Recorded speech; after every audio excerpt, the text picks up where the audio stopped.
Good evening, everyone. I'm Sharon Angel. Today, we are going to discuss in the subject control of electrical drives. Today's topic is slip power recovery scheme for an induction motor. Let us see the principle of slip power recovery. It is to connect an external source of EMF of a slip frequency to the rotor circuit, which benefits that the speed is controlled in a slip ring induction motor below its synchronous speed. I I could always like to know about the application before going into the subject. So here we are going to know the application beforehand so that it will be more interesting to learn the subject. The applications of a slip power recovery drives is that it is used in large capacity pumps and fan drives, variable speed wind energy system, shipboard, which is variable speed and a constant frequency, in which variable speed varies and a constant frequency systems, and variable speed hydro pumps or generator, utility systems, that is five wheel energy storage systems. First, there is two types of slip power recovery schemes, that are static Kramer drives and static Serbius drives. Actually, they were using slip power recovery in a rotor circuit resistance method, but is more but it is not applicable in all the terms. So, for a better approach, we are converting an AC line power and return it back to the line. In that method, we are approaching in two methods, that is static Kramer drives and static Serbius drives. There is a basic difference between static Kramers and static Serbius. Static Kramers operates only in the subsynchronous speed, but Serbius operates both in the above and below synchronous speed. First, we are going to see about static Kramers drive. This is the schematic static Kramers drive diagram.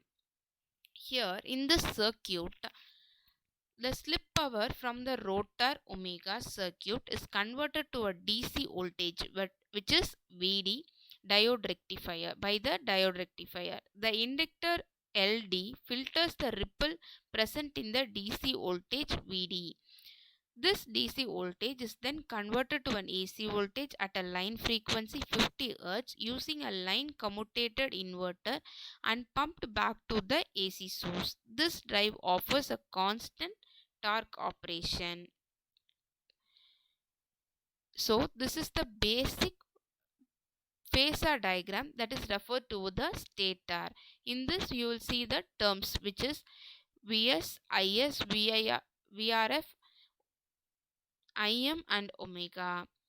After that, we are seeing that the voltage Vd is proportional to the slip S.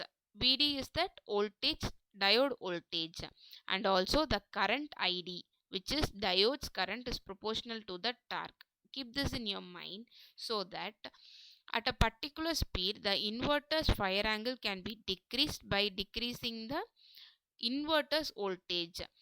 When we are decreasing the inverter's fire angle, we will also decrease the inverter's voltage. This increases the diode's current, thus the torque occurs. Thus, there is a simplest torque speed expression which is implemented in the next step.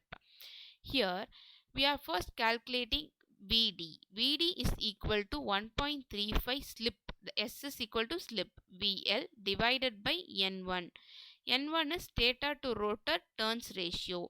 Here VL is stator line voltage. Also, the inverter DC voltage, which is VL, is equal to, we are substituting 1.35 VL. We are substituting the value S is equal to modulus of cos alpha divided by N2. N2 is the transformer turns ratio, line sided to inverted side. Alpha is the inverter firing angle. Next, for the inverter operation, pi divided by 2 is less than the alpha, and alpha is less than the pi. In a steady state, Vd is equal to Vi, that is diode voltage is equal to inverter voltage, so that S is equal to N1 divided by N2 modulus cos alpha. So rotor speed, we are knowing the formula omega R is equal to 1 minus S into omega E. We are substituting the value of S, so that when N1 is equal to N2, we are considering like that. So we will get 1 is equal to modulus of cos alpha into omega E. So the rotor speed can be controlled by controlling the inverter firing angle. What is our ultimate aim? To control the speed under the synchronous speed. So we have controlled by using an inverter firing angle.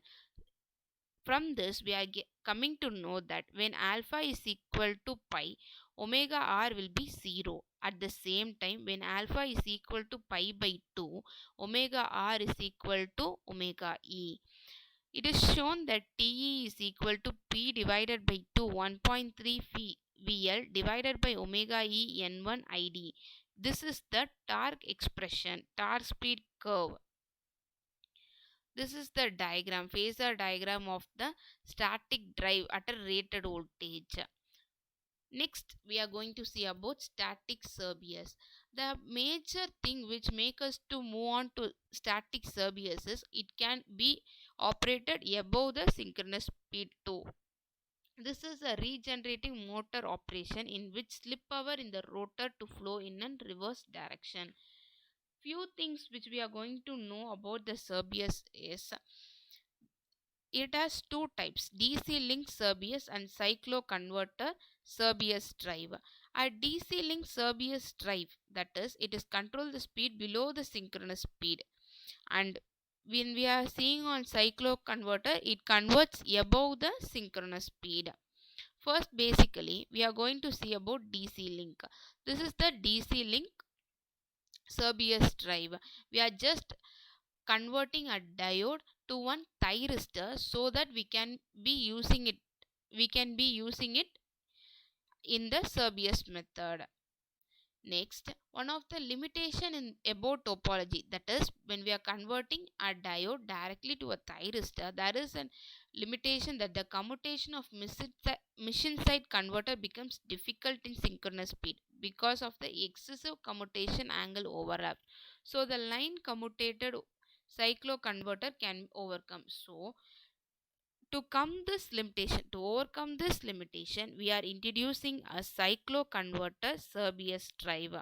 This cycloconverter Serbius drive takes place. This is the actual double-sided cycloconverter, which is voltage speed converter. In this, the bridge 1 is operated with a firing angle 90 degree to 180 degree. That means the bridge 1 works as an inverter.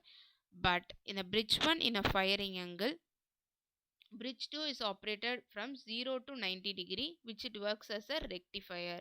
When the slip power flows from the input AC supply to the rotor circuit through a transformer, bridge 2 and bridge 1 becomes the input to an AC supply to level up the rotor voltage.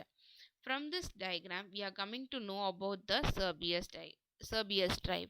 Here we have discussed about both the static Kramers drive and static Serbius drive. I wish this video will be more useful to you. Thank you.